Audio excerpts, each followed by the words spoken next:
Now, the MSU Federal Credit Union Coaches Show.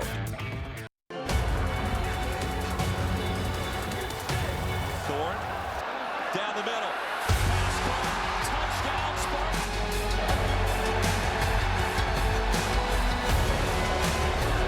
Battling Thorne. He's caught.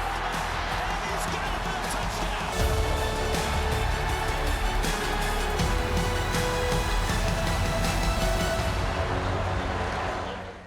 Week 2 of the college football season is here for Michigan State, and not only are the Spartans 1-0, but they're up a spot to number 14 in the AP Top 25 poll this week. It's all thanks to their win over Western Michigan, where young players emerged and the transfers shined. So it's only right we start this week's show by reliving and honing in on the top plays that had Spartan Stadium up off its feet. Coming in at number 4 was Michigan State's very first touchdown of the night. Peyton Thorne with a 44-yard strike to true freshman Jeremy Bernard. And you want to talk about making your first experience at Spartan Stadium a memorable one. The wideout from Henderson, Nevada put the woodshed in a frenzy. And he's not the only newbie who would find the end zone. The third most influential play came in the form of a rushing touchdown by Wisconsin transfer Jalen Berger. With under 6.5 minutes to play in the game, his 1-yard TD gave the Spartans the cushion they were looking for. It put them up 28-13. It was also a part of Berger's big night in the green and white. He ran for a career high 120 yards. And hey, speaking of transfers who put on a show, coming in at number 2, Thorne connects with one of his new favorites, in Illinois transfer Daniel Barker, whose one-handed grab in the second quarter was so good, we just have to see it again in slow-mo. Barker was like a little kid in a candy shop after that TD, and rightfully so. What a snag. But when it comes to the transfers and the top plays, Jacoby Windman is the man earning the number 1 spot this week. Fourth quarter, he brings down Jack Sellebeck for a 4th time, the 4th sack of the night for number 4. Not a bad way to kick off his career in the green and white. Much like Kenneth Walker III did in last year's opener when he scored 4 touchdowns against Northwestern, Windman put the rest of the country on notice after week 1.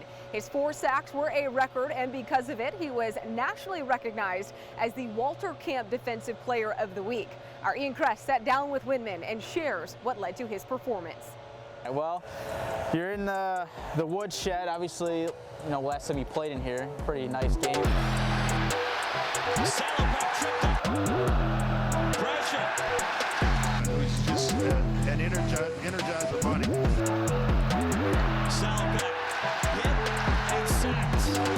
Windman again, number 4 in green and white. What was that like Friday night and just having the 4 sacks? It was pretty awesome, you know. Western Michigan was a very well, talented team that played hard, and Coach Tucker and Coach Hayes put me in a position to make plays, and I just went out there and executed. Did you realize you had 4 sacks, or when did it hit you that like, oh yeah, I had a pretty good game? Probably like my last sack. I was like, dang, I've been getting after the quarterback a lot, so I just pretty much just played my heart out. He is some kind of player, had a huge career at UNLV, decided to come to Michigan State. Now, growing up in New Orleans, then going to Las Vegas, now here you are in East Lansing. What's the difference in terms of being here now in Michigan versus where you have been your whole life? New Orleans is, I love my city, but it's just such a city that it shows you a lot. I was able to grow from that city and being around the people I was around. It's easy to fall victim, but I always had the right head on my shoulders, and just always knew what I wanted in life. So I used that as motivation. And being in Las Vegas, it was a great experience. I met a lot of good people, made a lot of connections. I was able to grow from that as well, and it just put me in a position to become a better man and a better football player as I got here. Now, when you did commit to MSU, when you heard that Brandon Jordan got hired as the pass rush specialist, not even like a month later, did you realize, like, okay, I made the right decision coming here? I mean, yeah, that kind of put the icing on top, because being able to make that hard decision, it was a hard decision to make, because that determined my future. But hearing that Coach BT was going to be here as well, it was just like, oh yeah, this the perfect place to be. Take me through that relationship with you and BT, Brandon Jordan. Where did that start, and how is it now with you two now here in college? It started in high school. I was a freshman, and we pretty much met, and he was like, you know, in the process of working as a D-line coach and, you know, just developing as that expertise at a pass rusher, and just kind of from there we met and we just knew each other since then, and, you know, just so happened, God's plan, we just both ended up here. And what was your relationship like with him in high school? Were you like, did you know him right away? Did you two hit the ground running type of thing, or did it take a minute? It just took a little minute because he's a pretty quiet guy, so there'll be times when I see him around and he'll always just be like, you know, Jacoby, come get some pass rush and come play some end. You know, you play offense, but I see you being a good DN, so it was a joke at first, and then it just became a real thing. I started getting some work with him. So how did you ultimately decide on Michigan State versus some of the other schools maybe that were reaching out to you in the portal? Me and Coach Tuck, we talked for hours. We talked to my parents for hours, and it was just one of those decisions that, you know, he's a good guy, and he put me in a position to make plays, and that was the plan, and, you know, the plan is gone executed. Yeah, were your parents here on Friday night? Yes, sir. There was my mom and my dad was both out here, and you know, they was excited to see what I was able to do on the field, and, you know, they excited to see what else I got more to do. MSU as a whole had 7 sacks against Western Michigan, yet none of them came from the Spartans' top sack returner. Jeff Petrowski led the way in this category for MSU last year with 5.5. And when we come back, he lets us in on how playing with NFL-level talent a year ago is motivating him for 2022. As we go to break, Farm Bureau Insurance invites you to register to win an exclusive private dinner with head coach Tom Izzo. Go to InsideTheGreensweeps.com to register. Are you thinking about switching financial institutions or opening a new account? Make the change to MSU Federal Credit Union today. MSU FCU focuses on our members and the community, offering free checking, free financial education, low loan rates, and cashback credit cards. Plus, accessing your account is easy with our mobile app, at a branch, or by visiting one of over 5,000 shared branches across the country. Make the change today. MSU FCU, building dreams together.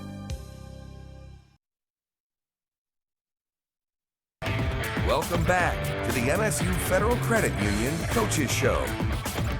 Another Spartan defensive end who made his presence known early in the opener against Western Michigan was Jeff Petrowski. He played a part in MSU's 11 total tackles for loss in the game, and as an elder statesman of the position group, he's ready for some added responsibility this year. He also shared something with our Nick Mantis you may not know. Crenshaw again feeding McLaughlin. He bounces off some tacklers. Petrowski was pursuing, and he got some help. Mel Tucker says he is strong as an ox. The speedy ox coming off the edge of the defensive line is junior Jeff Petrowski, who's coming off his best season as a Spartan. When you think about coming into this year, coming off 37 tackles, 5.5 sacks, how do you surpass that this year? I think it's just every day in the offseason, you're always looking to get a little bit better. And we talk about stacking days here, and that's as a team, that's individually. So look at everything I did last year. I looked at the tape, watched it a whole bunch of times, and it's like, okay, how can I get better at everything? How can I get better in the run game? How can I get better in the pass game? How can I get smarter? How can I hit my moves better? How can I be a better teammate? So I think it's not, it's building on that. It's not looking at it last year and saying, man, it's going to be tough to beat that. It's saying, okay, if I could do just a couple things better as a team, we should be able to get a little bit better. Looking at your position, that defensive end position, obviously has had some big names that have come out of it over the last couple of years. Oh, yeah. I got a list, if we can just go through it real quick. Yes. You got the Kenny Willekuses. Of course. You got the Panashuks. Yes. Got Drew Beasley. Oh, yeah. You got Drew Jordan. Yes. And now you're kind of in this senior role of being a defensive end here for this program. Does that put any pressure on you to kind of follow what they've done before you? I guess. There is some pressure as big names. Those are a lot of great friends of mine. Kuba was someone that I came in day one, and he was one of my best friends and taught me so much about the position. Kenny's someone I still talk with, and he's a guy that recruited me to come here. Drew Beasley, another guy spending every day with those guys. So they're great friends of mine. And yes, holding up the standard, there is some pressure there. But the way I look at it is it's just that I've been trained for this. You can't worry about it. You can't freak out about it. It's just go do your job. Do the job the best of your ability, and that's hopefully be up there with those guys. What would you say is one of the best things that they taught you? Oh, there's different things from different guys. I think Kenny is just so intense, so violent. Yeah. so physical, and I look at his game, and I remember when I was getting recruited here, that was the guy. And that was the guy I wanted to be. That's what got me here. Kubo was a guy, I think, such a technician, another intense guy, and someone who every day worked with me and helped me. And Beasley did his job so well. Jordan was a good player. So, you could take things from each guy. And I think that's what I tried to do, and just learn from all of them. So you're saying we're going to get a combination of all of those guys in this season with you? I hope so. I hope the best of all of them, right? That's the goal. There we go. We'll take it. And I'm not trying to harp on, all the pressure being on you, but what would you say to the people who would say that the edge rushing might be a weak spot in the Spartan defense this year?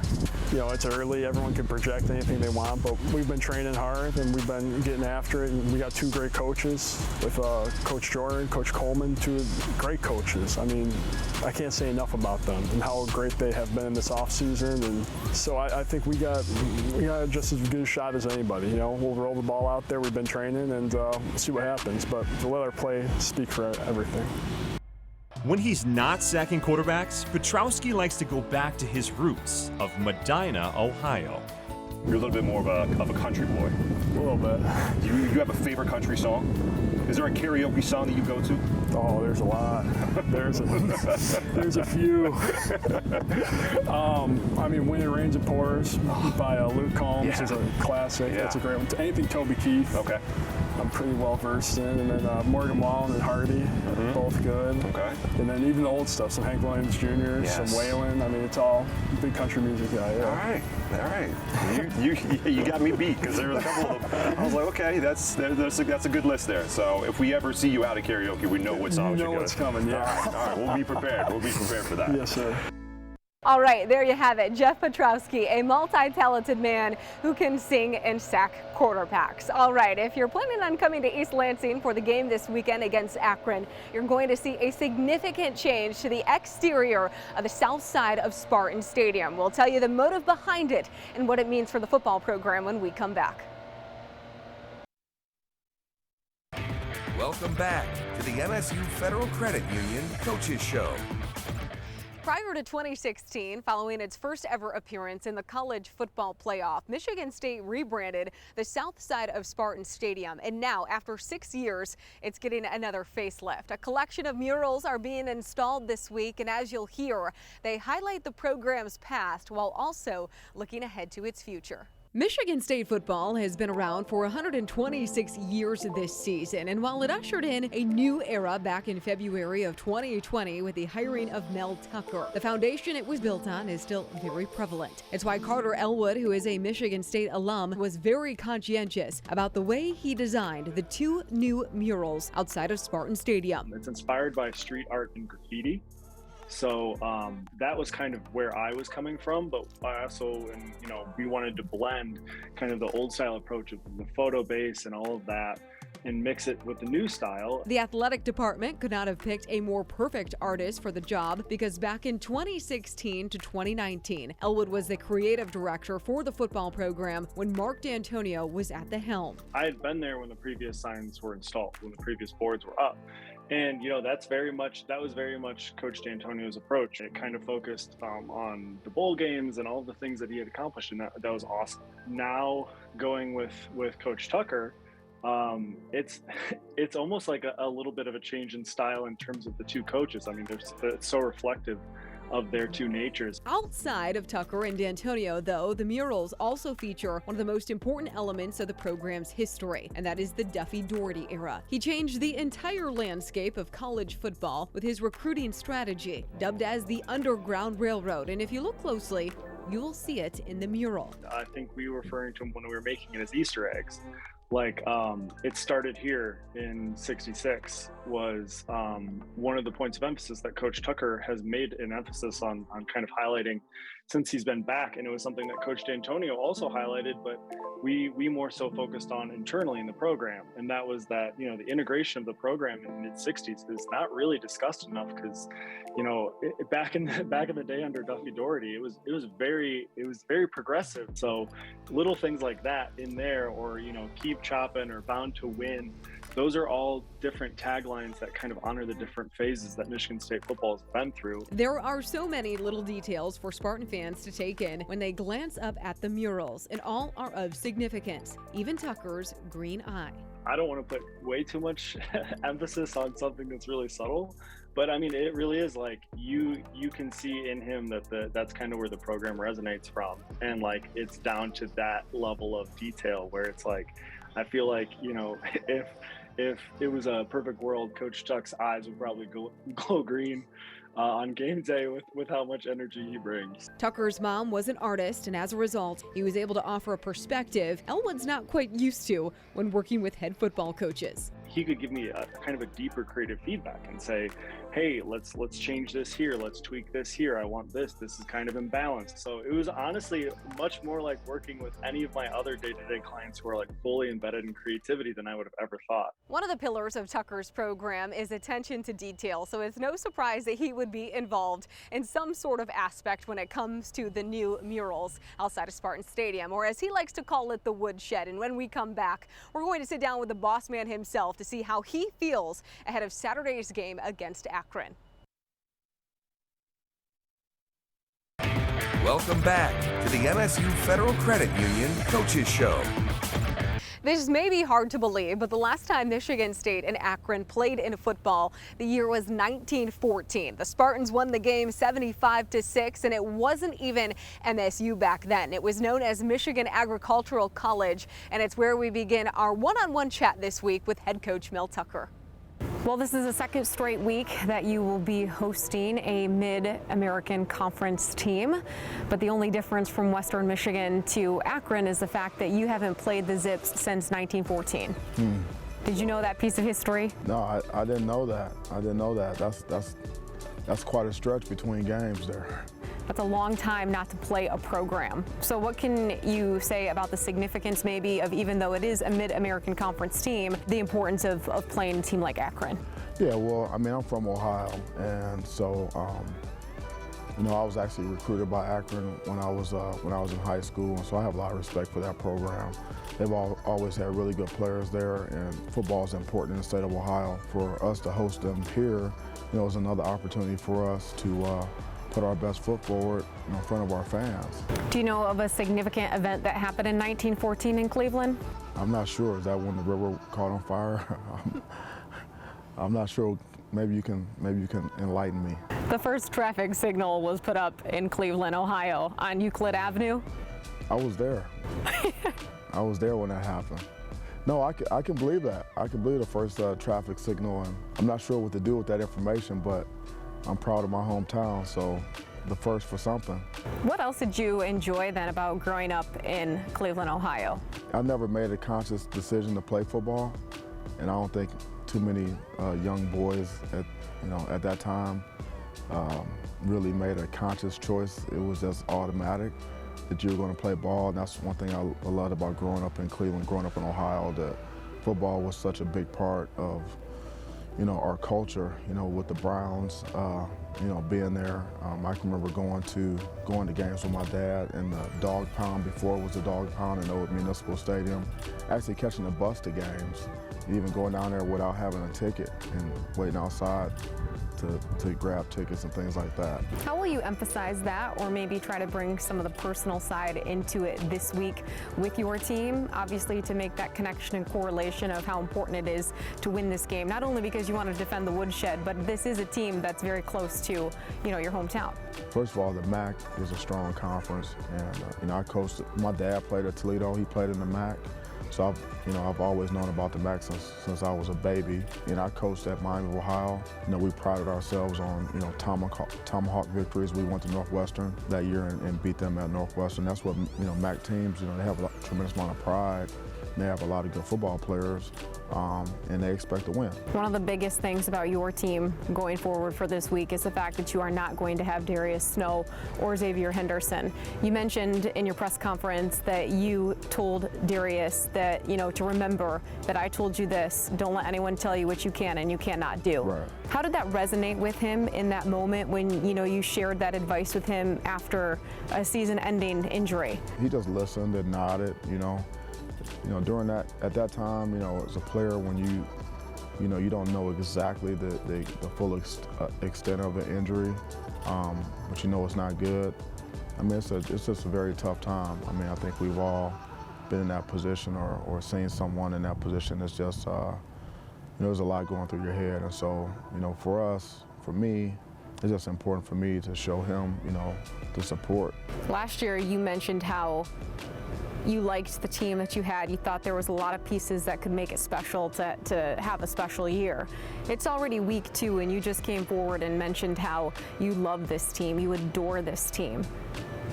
Go into a little bit more specifics as to why so quickly into the season you're already, letting people in on that. The leadership is way beyond what it was at any point last season. When I got to the locker room, I'm usually the last one in the locker room. I let all the players go in, get them in there, and then before I address them, we go and we say the Lord's Prayer, and then I address them. Then if we win, we do the fight song, and that's it. And before I could even get to those guys to call them up, Peyton and some of the older guys already had a team up in the locker room, telling them, hey, we won the game. Yes, that, good for that. It's hard to win games, but it wasn't good enough. It wasn't up to the standard, and that wouldn't have happened a year ago. That wouldn't have happened. Guys might have been thinking that, but they would have waited for me to come in and tell them that. And that's why I love this team, because, we're not living in some type of suspended state of animation and not being real with ourselves and on a day-to-day basis, and we're not sugarcoating anything. We're beyond our feelings. It's all about the standard, and we're beyond being offended when we're being coached up or when we're being told the truth. And so that's what gives this particular team a chance to be successful. Well, good luck this weekend, and as always, appreciate your time. Yeah, thank you so much. Go Green. The Spartans kick off against the Zips at 4 o'clock on Saturday and will, of course, look to extend their 7-game home winning streak dating back to last season. We hope you enjoyed this week's episode of the MSU Federal Credit Union Coaches Show. Have a happy and healthy weekend. Are you thinking about switching financial institutions or opening a new account? Make the change to MSU Federal Credit Union today. MSU FCU focuses on our members and the community, offering free checking, free financial education, low loan rates, and cashback credit cards. Plus, accessing your account is easy with our mobile app, at a branch, or by visiting one of over 5,000 shared branches across the country. Make the change today.